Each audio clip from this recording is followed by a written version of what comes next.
트럼프 미국 대통령이 공식 취임했습니다. 예고했던 대로 미국 우선주의를 선포했는데요. 우리나라에는 어떤 영향을 줄지 정대진 원주 한라대 교수와 전망해 보겠습니다. 어서 오십시오. 자, 지금은 미국 워싱턴 DC가 저녁 7시가 넘은 시각입니다. 조금 전에 제가 잠깐 확인을 해보니까 그 캐피탈원 아레나에서 행정 서명식을 하고 있더라고요. 이게 원래 이 장소에서 하는 건 아니잖아요. 예, 그렇죠. 원래 그 취임 선설 12시에 하고 취임식 행사 끝난 다음에 의회 지도자라고 오찬이 있습니다. 의회에서. 그래서 의회에 예. 가면은 그 대통령의 방이 따로 있어요. 아. 거기서 이제 상징성이 될 만한 행정명의 한 건 내지 두 건 정도를 서명하는 게 보통 관례인데 네. 워낙 오늘 서명해야 될 행정명령이 좀 많은 모양이죠. 그리고 또 행사가 아침부터 좀 수년이 좀 됐기 때문에 지금 아레나 캐피탈원 아레나 원에서 거기서 지금 별도 그 행정명령 서명 지금 행사를 좀 하고 있는 것으로 보입니다. 예, 지금 저희가 화면으로도 보여드리고 있는데 캐피탈원 아레나에서 수많은 지지자들의 환호성을 들으면서 지금 저렇게 서명을 하고 있는데 좀 기획된 의도가 있는 거겠죠? 그렇죠. 지금 한 건 한 건에 어떤 내용인지 아마 옆에서 사회자가 얘기를 하고 있을 아, 거예요. 예. 뭐 이게 뭐 불법 이민자 추방에 관련된 작전이다. 아니면 무슨 뭐 석유 시추수 뭐 산업에 대해서 뭐 이렇게 다시 재개한다든지 등등등 예. 여러 이제 이야기들을 좀 하면서 그때마다 이제 지지자들이 크게 환호를 하고 거기에 저기 트럼프 특유의 아주 긴 사인이 있습니다. 그 사인을 예. 하면서 지금 세레모니를 하고 있는 것이죠. 아, 그렇군요. 자, 파리 기후 협약 탈퇴에도 서명을 네. 했다라고 하는 뭐 소식도 지금 확인이 되고 있는 상황인데요. 자, 지금 미국 대통령의 취임식 저희가 아침부터 새벽부터 쭉 보여드렸습니다만 매우 화려하더라고요. 우리나라와는 분위기가 좀 다른 것 같은데 교수님께서는 좀 인상 깊게 보신 장면이 있습니까? 아무래도 실내 그 취임식이 지금 한 40년 만에 열린 거죠. 레이건 예. 대통령 한 이후에는 40년 만에 열린 건데 저 의회 공간이 굉장히 좀 상징적인 공간이 이게 원래 의회에서 처음부터 초대 대통령부터 한 게 아니라 3대 제퍼슨 대통령 때부터 의회에서 이제 취임식이 열렸는데 그때도 사실은 뭐 저 건물에서 딱 이게 한 건 아닙니다. 이렇게 본관에서 한 건 아니지만 그래도 저기 그 상징인 의회 그 안쪽까지 들어가서 예. 그리고 또 지난 1월 6일 날 2021년 1월 6일에 트럼프 대통령이 떨어졌을 때는 그때 지지자들이 폭도로 변해가지고 의회에 난입을 했잖아요. 예. 바로 그 장소였는데 바로 그 현장이 됐던 거기서 가장 이제 언론에 가장 많이 이제 회자가 됐던 그 장소인데 그 장소에 트럼프가 다시 돌아와서 취임식을 하고 있는 그 모습도 굉장히 좀 아이러니하다고 할까요? 이제 이런 모습이었습니다. 예. 자, 이제 본격적으로 트럼프 2기 앞으로 국제 정세는 어떻게 변할지를 짚어보도록 하겠습니다. 자, 아메리카 퍼스트, 그러니까 미국 우선주의로 대표할 수 있는 게 트럼프라는 사람인데, 자, 지금 1기 때와 2기 때 어떤 변화가 예상됩니까? 2기 때는 조금 더 세진, 더 스트롱맨이 된 이제 트럼프로 우리가 확인할 수 있겠죠. 예. 취임사에서도 드러났지만 영토 팽창주의라고 하는 것을 명시적으로 이야기를 했습니다. 예. 원래 미국의 대외 정책은 영토에 대한 직접적인 지배를 하는 전통적인 그 제국주의 방식이 아니라 영향력을 행사하는, 그러니까 제도를 수출하고 가치를 수출하고 문화를 수출하고 해서 영향력을 행사하는 방식으로 전 세계를 지금 지배를 해왔는데, 근데 이제 지금 영토 팽창주의라고 해가지고 직접적으로 그 영토에 대한 이제 그 야욕이랄까요? 이제 이런 예. 걸 보이고 있는 것이죠. 이게 물론 뭐 군사적으로 무력으로 점령하고 하는 것은 아니지만 그린란드를 사겠다. 그리고 파나마 운하는 원래 우리가 지은 거고 미국인도 3만 명 몇 개 죽으면서까지 우리가 만들었는데 이거를 어처구니 없이 파나마에 넘겼다. 예. 그리고 멕시코만도 이름도 바꿔버리고 이제 이런 식으로 해서 어쨌든 당장 무력으로 뭐 점령하는 건 아니지만 원래 가지고 있던 미국의 가장 강력한 영향력을 바탕으로 해서 이것을 조금 더 그 강권적으로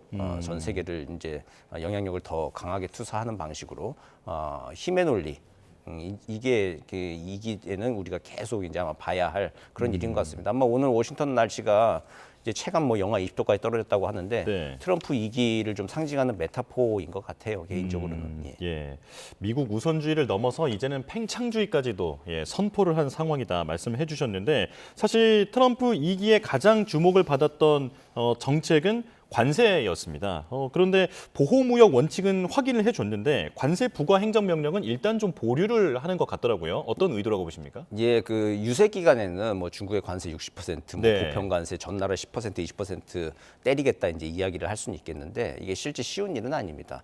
이제 실제 관세를 만약에 행정명령 통해서 관세를 부과한다. 라고 해서 그게 실제로 이제 작동이 된다라고 했을 때는 당장 이제 미국 물가에 대한 압력이 굉장히 좀 커질 겁니다. 그리고 예. 주식에도 영향을 미치게 되고요. 이렇기 때문에 바로 시행을 할 수는 없고요.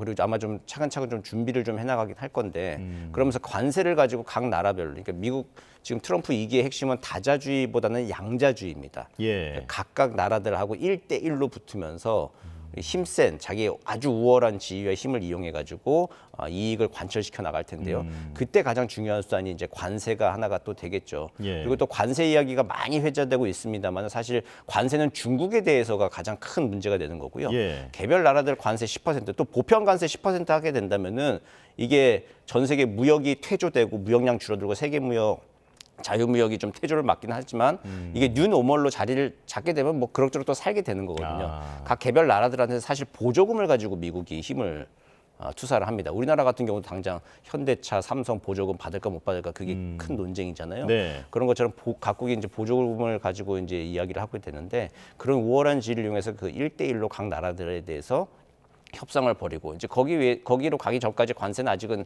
좀 꺼낼 카드는 아니다 실제로는 이제 이렇게 좀 판단을 한 것 같습니다. 예, 이제 추후에 협상용으로 정말 요긴하게 쓸 것 같다라는 그런 예상이 좀 될 수 있는 상황인데요.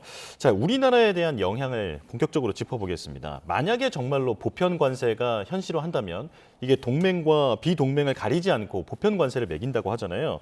이렇게 되면 수출로 먹고 사는 우리나라에는 직격탄이 올 수 있을 텐데 어떤 영향이 예상됩니까? 예, 전 세계 무역량 자체가 이제 줄어든다라고 한 뭐 4%가 준다, 5% 준다 여러 가지 관측들이 있습니다만 그렇게 되면 우리 무역 자체가 굉장히 좀 줄어들게 될 수밖에 없겠죠. 예. 그리고 이제 중국한테 이제 60% 이상 관세를 먼저 우선 때리게 되면은 중국산 물품들이 미국 시장에 못 들어가죠. 그러다 보면 우리가 그 중국이 생산하지 못하는 그 물품들을 우리가 당분간 수출을 하면서 우회하면서 예.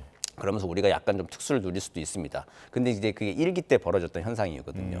그리고 우리가 멕시코를 우회해가지고 미국에 수출을 많이 또 했었습니다. 예. 그러다 보니까 이제 1기 때는 이러다 보니까 중국에만 관세 때려서는 안 되고 보편 관세 다 때려가지고 하여튼 전 세계가 미국 시장 들어오려면 돈을 지불하게 해야 되겠다라고 하는 겁니다. 이제 이렇게 되면은 수출량이나 그 무역량 자체가 조금 줄어들 가능성이 많죠. 그러다 보면 이제 우리나라로서는 굉장히 좋지 않은 영향을 받을 수밖에 없고 그런데 트럼프 주변의 경제 참모들, 스티브 미런 이제 백악관 경제전문위원장이나 이런 사람들의 확고한 생각은 뭐냐면은 예. 미국의 세계 시장 지배력에 대한 거의 신앙에 가까운 믿음이 있습니다. 예. 미국은 세계 표준 시장이잖아요.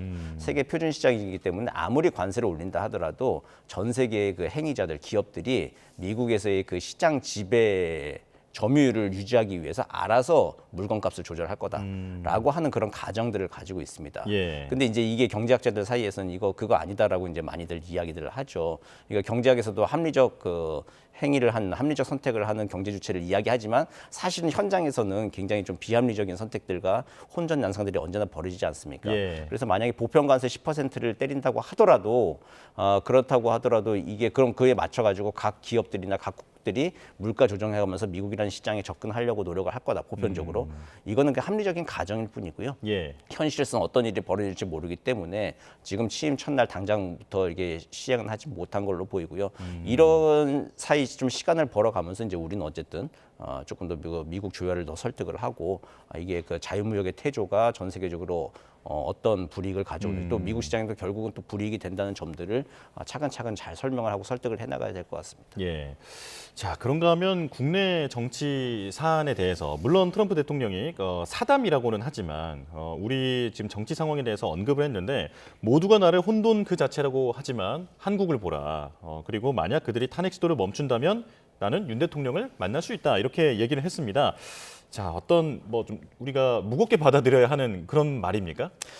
트럼프의 성격상 봤을 때 그냥 농담처럼 좀 한 얘기일 겁니다. 특별한 의미를 뒀다기보다도 그러니까 좀 빗댄 거죠. 그러니까 여러 가지 지금 한국에서 벌어지고 있는 사안들이 과거 미국에서 벌어졌던 2021년 벌어졌던 의회 난입 사건이나 등등등 혼란상과 좀 많이 좀 비슷한 면들이 좀 벌어지고 있죠. 그럼에도 불구하고 지금 한국은 뭐냐, 지금 법적인 절차에 따라 가지고 진행을 좀 하고 있고 예. 자기도 혼돈이라고 하지만 한국에서는 지금 혼란을 겪은 다음에도 지금 어쨌든 회복 절차를 받고 있는 그런 상황들이다라고 하는 걸 좀 주시하고 있는 모양입니다. 그래서 내용은 좀 알고 있는 것 같고요. 그리고 동맹국의 대통령이 뭐 탄핵 시도 멈추고 윤 대통령이 다시 돌아오면 만나겠다라고 하는 건데 윤 대통령이 됐든 아니면 그 다음에 어떤 대통령이 되든 간에 동맹국 간의 관계, 한국과의 관계는 유지하겠다라고 하는 기본 정서는 좀 깔려 있는 전제를 하고 있는 말이긴 합니다. 그런데 이제 한국의 그 민주주의 그리고 또 경제 선진국이라고 하는 한국에서도 그런 일이 벌어지는데 예.